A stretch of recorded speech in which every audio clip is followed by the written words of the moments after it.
Eagle education ప్రేక్షకులకు నమస్కారం. నా పేరు Syed Juned, general manager admissions, backstage pass institute of gaming and technology, Madhapur, Hyderabad. New age కెరియర్స్లో అత్యంత వేగంగా అభివృద్ధి చెందుతున్నటువంటి కోర్సెస్ ఏంటి? మాది ఎక్స్క్లూజివ్గా గేమింగ్ కాలేజ్ కాబట్టి వీటికి సంబంధించిన వివరాలు నేను మీకు అందిస్తాను. గేమింగ్ అనగానే చాలామంది తల్లిదండ్రులు ఏమనుకుంటారంటేనండి, మా పిల్లలు గేమ్స్ ఆడి చెడిపోతారు అనేటటువంటి ఒక అపోహ ఉంది. కానీనండి, వాస్తవంగా మాట్లాడుకుంటే గేమింగ్ అనేటటువంటిది ఒక చాలా పెద్ద రంగంగా ఈరోజు ఎదిగింది. ఈ మాట నేను చెప్పట్లేదండి, సాక్షాత్తు మన భారతదేశ ప్రధానమంత్రి శ్రీ నరేంద్ర మోదీ గారు ఇప్పటికీ కనీసం 4 నుంచి 5 సార్లు ఈ విషయాన్ని ప్రస్ఫుటిస్తూ విద్యార్థులు మరియు తల్లిదండ్రులకు ఈ కోర్సెస్ వైపుకి రావాల్సిన అవసరాన్ని తెలియపరుస్తూ వాళ్ళని అపీల్ చేయడం జరిగింది. గేమింగ్లోకి మన దేశ యువత రావాలి, వాళ్ళు ఈ రంగాన్ని లీడ్ చేయాలి అనేటటువంటి ఒక మెసేజ్ మన ప్రధానమంత్రి గారు ఇవ్వడం జరిగింది. దానికి కారణం ఏంటంటేనండి, నేను మీకు ఫస్ట్ కోర్సు గురించి ఎక్స్ప్లెయిన్ చేస్తాను. ఫస్ట్ మీకు దాని గురించి తెలియాలి. చాలామంది తల్లిదండ్రులు ఏమనుకుంటారంటే, గేమింగ్ అనగానే గేమ్స్ అంటే మా పిల్లాడు గేమ్స్ ఆడతాడేమో అనుకుంటారు. అలా కాదండి. గేమ్ డెవలప్మెంట్ అంటే బీటెక్ కంప్యూటర్ సైన్స్లో ఉండేటటువంటి యాజ్ ఇట్ ఈజ్గా 100% సబ్జెక్ట్ అలాగే ఉంటాయి. దాంతో పాటుగా కొన్ని గేమ్ డెవలప్మెంట్ సబ్జెక్ట్స్ కూడా ఉంటాయి.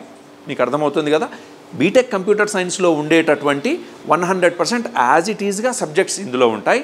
దాంతో పాటుగా కొన్ని గేమ్ డెవలప్మెంట్ సబ్జెక్ట్స్ ఉంటాయి. మన మోదీ గారికి మరి ఈ కంప్యూటర్ సైన్స్ గురించి, ఈ గేమ్ డెవలప్మెంట్ గురించి మాట్లాడాల్సిన అవసరం ఏముంది మీరు అనుకోవచ్చు. అయితే నేను మీకు చెప్తానండి, మా కళాశాలలో చదువుకున్నటువంటి పూర్వ విద్యార్థులు ఎవరైతే ఉన్నారో, మీరు ఇక్కడ చూస్తున్నారు కదా, 2 కోట్లు, 1,50,00,000, 1,25,00,000, 1,00,00,000 రూపాయలు, 87 లక్షలు, 56 లక్షలు, 36 లక్షలు, 25 లక్షలు ఇలాంటి ప్యాకేజీలతో పెద్ద పెద్ద అంతర్జాతీయంగా, జాతీయంగా అంటే నేషనల్ అండ్ ఇంటర్నేషనల్ కంపెనీస్లో వాళ్ళు జాబ్స్ చేస్తున్నారు. మీరు అనుకోవచ్చు, ఈ గేమింగ్ కాలేజీలో చదివి ఇక్కడ ఇంత పెద్ద పెద్ద శాలరీస్ చూపిస్తున్నారు, ఇది నిజమేనా అని చెప్పి మీకు డౌట్ రావచ్చు కదా. అదే అందుకనే నేను మీకు ఉన్నాను. నేను చెప్పే మాటలు మీరు నమ్మాల్సిన అవసరం లేదు.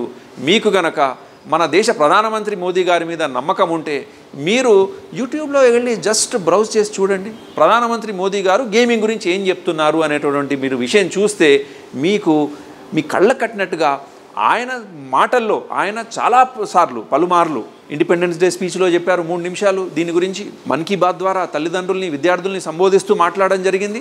2022వ సంవత్సరం సెప్టెంబర్ నెలలో మన పార్లమెంట్ సాక్షిగా బడ్జెట్ సమావేశం జరుగుతున్నప్పుడు మన భారతదేశ ప్రభుత్వము ఒక కమిటీని నియమించిందండి. ఆ కమిటీ యొక్క ఉద్దేశం ఏంటి అంటే, ఈ ఏవైజీసీ సెక్టర్స్లో ఉన్నటువంటి అవకాశాలు ఏంటి, దీంట్లో మన యువతకి మనం ఎలా ఉద్యోగ అవకాశాలు కల్పించడానికి అవకాశం ఉంది, ఈ రంగం యొక్క ప్రాముఖ్యత ఏంటి, దీని వాల్యూ ఎంత, ఇది క్యాలిక్యులేట్ చేయడానికి ఒక కమిటీ నియమించింది. ఈ కమిటీలో I&B information and broadcasting secretary అధ్యక్షుడిగా ఉన్నారు. ఆయనతో పాటుగా హైయర్ ఎడ్యుకేషన్ సెక్రటరీ, ఆయనతో పాటుగా IT సెక్రటరీ, ఆయనతో పాటుగా AICTE all India council of technical education దాని చైర్మన్, అప్పుడు ఉన్నటువంటి చైర్మన్ ప్రొఫెసర్ డాక్టర్ అనిల్ సహస్రబుద్ధే గారు మెంబర్గా ఉన్నారు. ఈ 4 సభ్యులు మెంబర్గా ఉన్నటువంటి ఈ కమిటీ ప్రధానమంత్రి గారికి ఒక నివేదిక సమర్పించింది. ఆ నివేదిక మీరు కనుక చదవాలనుకుంటే మీరు గూగుల్లోకి వెళ్ళి మీరు సెర్చ్ చేయండి, AVGC టాస్క్ ఫోర్స్ రిపోర్ట్ అని చెప్పి మీరు టైప్ చేస్తే ఈ నివేదిక ప్రెస్ ఇన్ఫర్మేషన్ బ్యూరో అనేటటువంటి సెంట్రల్ గవర్నమెంట్ వెబ్సైట్ ఓపెన్ అవుతుంది. ఈ నివేదిక మీకు అక్కడ ఉంటుంది. ఆ నివేదికను మీరు తీరిగ్గా చదివారనుకోండి, నేను చెప్తున్నటువంటి విషయాలు మీకు తెలుస్తాయి. అందులో section B clause number 1, clause number 2, clause number 3, clause number 4. ఈ నివేదిక ఏం చెప్తోంది అంటే, ఈ 4 సభ్యులు ఇచ్చినటువంటి నివేదిక ప్రధానమంత్రి గారికి మన దేశంలో 2030 కల్లా 20 లక్షల మందిని మనము ఈ రంగాల్లో తయారు చేయాలి, నిపుణుల్ని.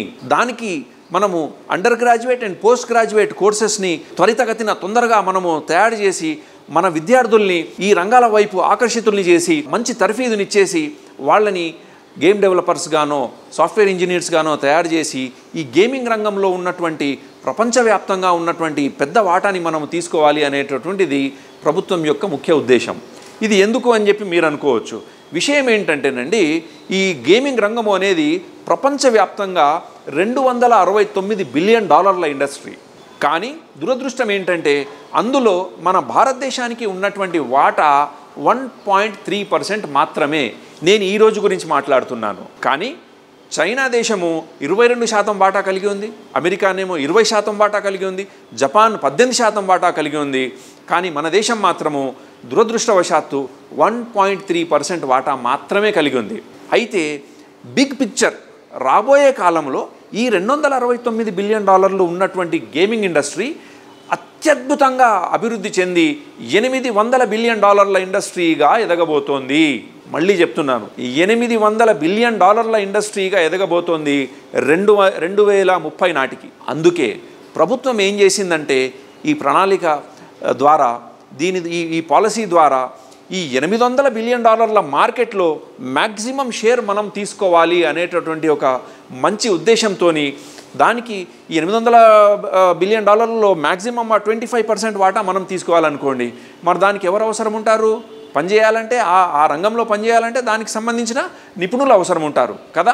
అందుకోసమనే దాన్ని పీజీ కోర్సెస్ ద్వారా ఈ నిపుణుల్ని తయారు చేసి వాళ్ళని మనము ఈ రంగంలో గనక ముందుకు పంపిస్తే 20 లక్షల మందికి ఉద్యోగాలు కల్పించినట్టు ఆ అవకాశం ఉంది కల్పించడానికి మన భారతదేశ యువతకి. దాంతోపాటు మీరు ఇక్కడ చూస్తున్నారు అద్భుతమైనటువంటి శాలరీ ప్యాకేజెస్. మీకు అర్థమవుతుంది కదా, 2 కోట్లు, 1.5 కోటి, 25 లక్షలు, ₹1 కోటి, 87 లక్షలు, 56 లక్షలు, 36 లక్షలు, 25 లక్షలు, ఇవి మా స్టూడెంట్స్ ఈరోజు తీసుకుంటున్నటువంటి ప్యాకేజ్. అంతేకాదండి, మొన్న ఒక విద్యార్థి ఒక గేమ్ తయారు చేసి ₹1.25 కోటి అమ్మేశాడు. అతను ఇంకా చదువుతున్నాడు, మా కాలేజీలో 3rd ఇయర్లో ఉన్నాడు. మీరు వస్తే మా కళాశాలలో మీరు కలవచ్చు. నేను ఈరోజు 22వ తారీఖు మే నెల 2025వ సంవత్సరం ఈరోజు నేను మాట్లాడుతున్నాను, నేను మీకు చెప్తున్నటువంటి మాట. కాబట్టి నేను ఇచ్చేటటువంటి సలహా ఏంటంటే తల్లిదండ్రులకి, మీరు ఇలాంటి గొప్ప గొప్ప అవకాశాలు ఉన్నటువంటి రంగాల గురించి తెలుసుకొని అలాంటి రంగాలలో మీ పిల్లల్ని మీ విద్యార్థుల్ని కనుక ప్రోత్సహిస్తే వాళ్ళ బంగారు భవిష్యత్తుకి బాట వేసిన వాళ్ళు అవుతారు. వాళ్ళ భవిష్యత్తు సురక్షితంగా సంక్షేమంగా ఉంటుంది. అసలు ఈ గేమ్ డెవలప్మెంట్ అంటే ఏంటి అనేటటువంటి విషయం తెలుసుకొని, గేమ్ డెవలప్మెంట్ అంటే ఏం లేదండి, గేమ్స్ ఆడడం కాదు, సాఫ్ట్వేర్స్, బీటెక్ కంప్యూటర్ సైన్స్లో ఉండేటటువంటి అన్ని సాఫ్ట్వేర్స్ వీళ్ళు నేర్చుకుంటారు యాజ్ ఇట్ ఈస్గా సబ్జెక్ట్స్. దాంతోపాటు కొన్ని ఎక్స్ట్రా గేమ్ డెవలప్మెంట్ సబ్జెక్ట్స్ నేర్చుకుంటారు. ఇది చదివిన విద్యార్థులు అండి. ఇప్పుడు నేను మీకు ఒక ఎగ్జాంపుల్ చెప్తాను. మా దగ్గర ఒక విద్యార్థి అతీక్ గౌరీ అనేటటువంటి విద్యార్థి క్వాల్కామ్ అనే కంపెనీలో పనిచేస్తున్నాడు. అతని శాలరీ 1 crore. అతను సైబర్ సెక్యూరిటీలో పనిచేస్తున్నాడు. అర్థమవుతుందా మీకు? కంప్యూటర్ సైన్స్ గేమ్ డెవలప్మెంట్ చదివాడు కాబట్టి సైబర్ సెక్యూరిటీలో అతను పనిచేస్తున్నాడు ఆ జోన్లో. అంతేకాదు క్వాల్కామ్ అనేటటువంటి కంపెనీ మల్టీనేషనల్ కంపెనీ అండి. అది వాళ్ళు దాదాపుగా ఐఐటీస్ అండ్ ఎన్ఐటీస్ విద్యార్థుల్ని మాత్రమే రిక్రూట్ చేస్తారు. అలాంటి పెద్ద పెద్ద కంపెనీస్లో క్వాల్కామ్లో మా కాలేజీలో చదివినటువంటి back stage pass institute of gaming and టెక్నాలజీలో చదివినటువంటి విద్యార్థులు 8 మంది జాబ్ చేస్తున్నారు. మీ పిల్లల భవిష్యత్తు బంగారు భవిష్యత్తుగా ఉంటుంది అనేటటువంటి దానికి ఇది ఒక మంచి ఉదాహరణ. కాబట్టి తల్లిదండ్రులు కానీ విద్యార్థులు కానీ తమ కోర్సెస్ని ఎంచుకునే విషయంలో జాగ్రత్త వహించి కొత్తటువంటి న్యూ ఏజ్ కెరియర్స్ ఏంటి తెలుసుకొని దాని ప్రకారంగా మంచి ఇలాంటి computer science and game development లాంటి bachelor degree programmes, it's a 4 year degree, BTech ఈక్వల్కి బీటెక్ కంప్యూటర్ సైన్స్కి ఈక్వివాలెంట్ అండి. ఇలాంటి కోర్సెస్లో చేరితే మీ పిల్లల భవిష్యత్తు సురక్షితంగా ఉంటుంది అనేటటువంటి ఒక మెసేజ్ నేను మీకు ఈగల్ ఎడ్యుకేషన్ ద్వారా తెలియజేస్తున్నాను. Thank you. Like and subscribe Eagle Media Works.